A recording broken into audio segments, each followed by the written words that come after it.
Good morning mga kabitlog. Nandito ako ngayon sa office. Ako ay magba-vacuum tsaka magbabantay ng maglilinis na aircon. At tayo ay maglilinis-linis na rin dito sa office. Ito nga pala yung gagamitin ko. Ang vacuum na to, malit nga lang kaso pwede na rin para lang may magawa. Yan. At ito pala yung lilinisin ko, buong office. Yan. Yan. Lilinisin ko, babacuum ko yan. Tapos lilinisin nila yung mga aircon. Yan. Kasi madumi na eh. Yan. 4 yung aircon na yan. Lilinisin nila mamaya, mga alas 9. Ayan, kapitlog. Umpisa na natin mag-vacuum.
Mga kapitlog, malit lang kasi yung gamit kong vacuum kaya mabilis uminit. So, tingnan nyo yung mga nahigop ng dumi. So, dami oh. Dami agad. Pakadumi. Kasi isang taon nang hindi na-vacuum tong office. Kaya nila magpa-OT. Eh ngayon lang maglilinis yung aircon. So may pagkakataon tayo na nag-OT. So ngayon lang na-vacuum. May pagkakataon din ako nag-vacuum. Lilinisin ko muna yung vacuum kasi sobrang alikabok. Dami. So itapon ko muna.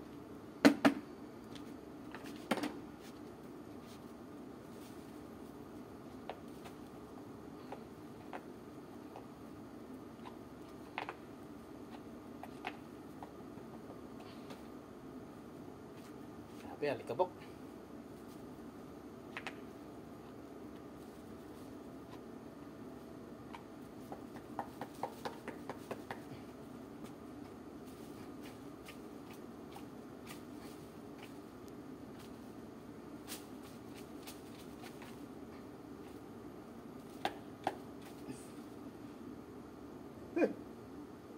Grabe kung makikita yung mga kabitlog oh.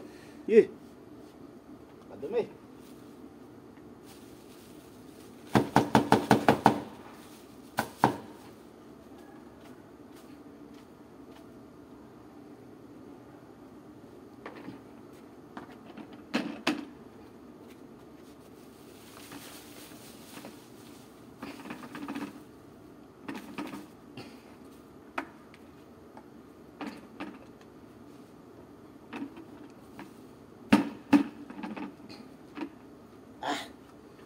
Ganun ka alikabok. Yan, natapon ko na. Yeah. Mga kabitlog, nandito na yung mga maglilinis sa aircon. So, tinigil ko muna yung yung pagbabacuum.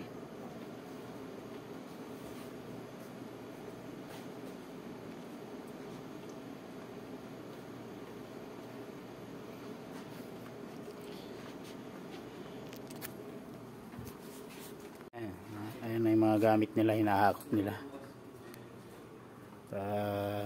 Maya maya lang kakabit na nila yan. Yan yung mga saluhan ng tubig, para yung tubig hindi tumulo dito sa mga computer. Reklamo pa Ayan yung master nila dyan, tagalinis.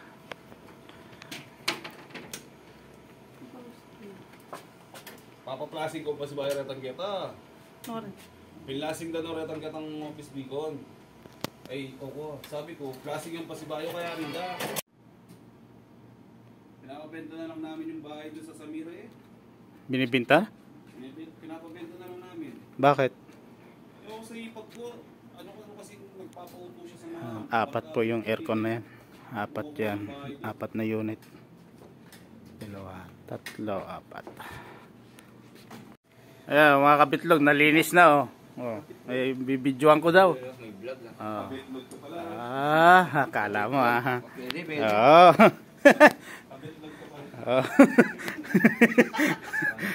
kabitlog ka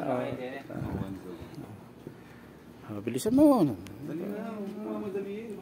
Para makita nilang naglilinis ka talaga, masipag. Ano ba naman tingnan mo yun dito, yung mga contractor. Paano sila magpapalinis sa'yo kung... Tingnan mo yung mga contractor. Ang bilis nila, may 50 aircon ang tapos. Tapos na yan. Bibidyo ko daw siya, sabi niya. Ayan, mga kabitlog. Ayan, pugig-pugi yan. Hanapin nyo lang kung magpapalinis kayo na yan, yung mukha na yan. Tingin ka, kumaway ka naman, aba. Uy! Siyempre seryoso pag ayan, okay. Kung gusto nyo magpalinis ng aircon, chat nyo lang ako, tapos tawagan ko siya. Ayan. Break time po ng mga naglilinis ng aircon, kaya pinagpatuloy ko naman po yung ginagawa kong pagbabacuum dyan ng sahig. Ayan, kung makikita nyo, tinuloy ko po yung aking pagbabacuum dyan para habang wala sila mayroon akong matatapos. Ayan, at least kaunti-unti babawasan yung aking ginagawa para mamaya kaunti na lang din yung aking gagawin na babacuumin. Ayan na.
Tapos na pala ako sa pagbabacuum mga kabitlog. So pag alas 5 uwi na rin ako. At, medyo maayos na yung aircon. Medyo hindi na madumi yung nalalanghap. Medyo mas malinis. At malinis na rin yung yung carpet. Ito lang kasi yung mahirap sa carpet pagka hindi lagi nababacuum, malikabok. So hanggang dito na lang mga kabitlog. Bye bye.